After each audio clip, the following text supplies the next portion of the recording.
All right, so we've got a multi-vendor solution for you guys. Aina's push-to-talk transponder paired via Bluetooth with a Samsung XCover 6 Pro, running Imprivata's OneSign, so you can badge in and out for easy access, and a scanning solution via Scandit. We're going to check it out right now. Very excited for you guys to see this.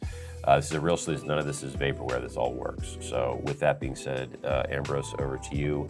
Start with Aina. What is Aina's push-to-talk transponder? Show it to us, sir. I'm going to change the camera here. It's called the Aina Voice Responder. That's correct, and I was not. What this is a Bluetooth speaker mic. Just think about it like pairing a headset to your phone, but it's a very loud speaker, and it is compatible with nearly all of the push-to-talk applications on the market. So carrier-based or third-party. It's got these 2 buttons dedicated on the side, so it could push-to-talk 2 different groups. You could answer a phone call here, just a straight regular phone call. It's got an emergency button here if you have this programmed to a dispatch. But if you need instant communication, communication that's critical, push-to-talk is the way to go. Near instant. I don't think I can say anything's actually instant, but the cool thing about this is that it works because it's pairing to your phone. It's working over LTE, which is ubiquitous, versus setting up like an LMR radio for specific, like old school push to talk you would see on like a police officer's shoulder or something like that. So there's a huge cost savings benefit to this as well.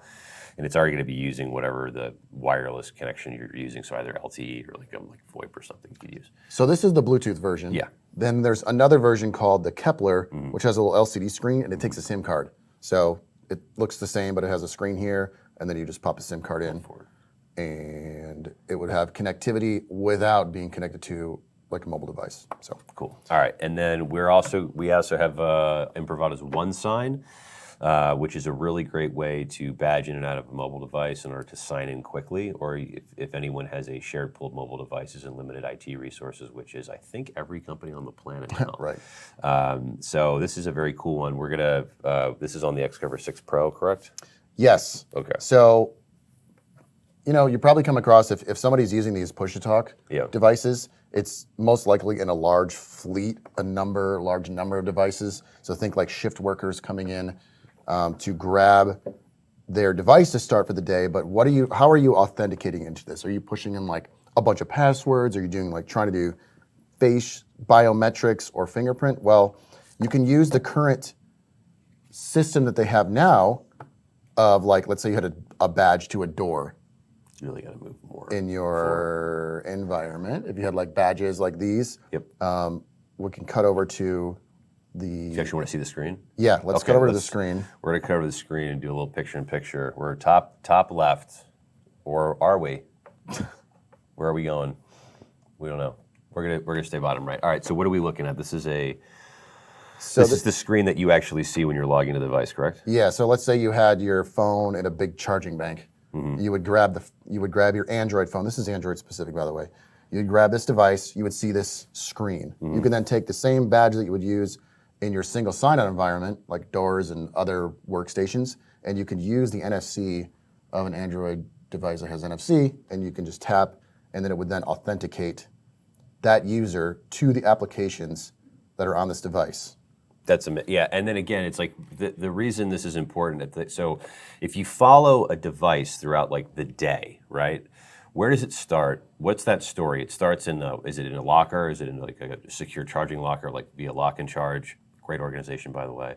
And then you badge into that in order to access the device. Then you get the device. You can badge into the device.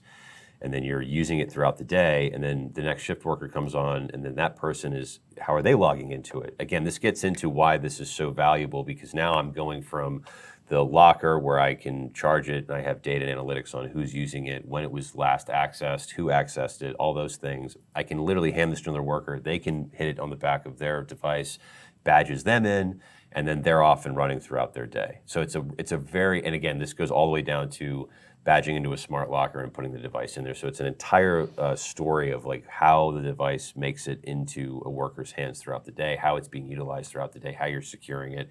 And there's a ton of data that you can get off of how it's being used as well, which is fantastic. But you were going to show, did I leave anything off? Or well, I would add probably that Imprivata is a well-known brand in the Yes, market. that is true. So many people already have some sort of Imprivata in their environment. This OneSign is newer, and folks may not be aware of it. So it's just kind of bringing awareness. That's what we're doing today. Okay. But yeah, let's go back to the phone screen. And we were in picture-in-picture that whole time, by the way. Were we? Yeah. Awesome.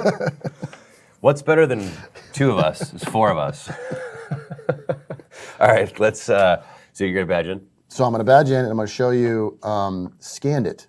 So Scandit is a barcode scanning application that connects to your database. You'll find this, warehouses, logistics, retail. That's really popular during NRF that I was at, scanning solutions. So they have an application on this mobile device. So this allows you, like I said, you would be badging in to authenticate. It would then credential you into your scanning application. And then you just press the app, it pulls up the camera, and this will scan any barcode. So I'm going to scan the back of this Aina radio. It has a little barcode on the back of a QR code. So it just instantly scans it and pulls, it would be pulling data from your database. And there's also, one of the things that's very handy about this, if you're not familiar with Scandit, it has something called Matrix, I think it's Matrix Scan, right? Where it's like you can literally, so if a bunch of boxes in a warehouse and you're trying to figure out which box is which that you're trying to find by UPC, you can actually scan the code and then put your camera up to a plethora of boxes, and it will actually tell you which barcode is the one you're looking for. So it's an incredibly handy application and a very awesome bit of software. There's some of the other, I guess, things you can scan with Scandit. So it's probably in this list here somewhere. That's by scanner, that's the barcode type. I think there's one of many codes. Batch inventory. Yeah, there's that. That's pretty cool. Yeah. Multiple codes, scanning labels. So scan a whole pallet. Yeah. Yeah, that's the other thing too. It's like especially if you're a worker in this space and and this is something that you're doing, or you're a manager of workers in the space, or the IT person, like to have to click 100 freaking times, like it's like it doesn't seem like anything because you're like, oh yeah, that would actually be really annoying to click.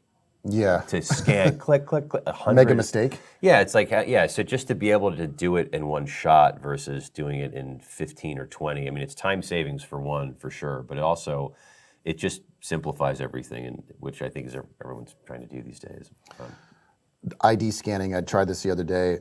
You can scan your back of your driver's license. It has a barcode on it, and it pulled up my name and birthday and all this data. All your felony arrests. It pulled up everything. It's crazy. So I guess that would probably be used in some sort of public safety environment. Absolutely. So again, this is a multi-vendor solution. All this is loaded onto the Samsung XCover Pro. You need to show that or grab that up here. This is the XCover. XCover 6 Pro. This is the new one. Awesome device.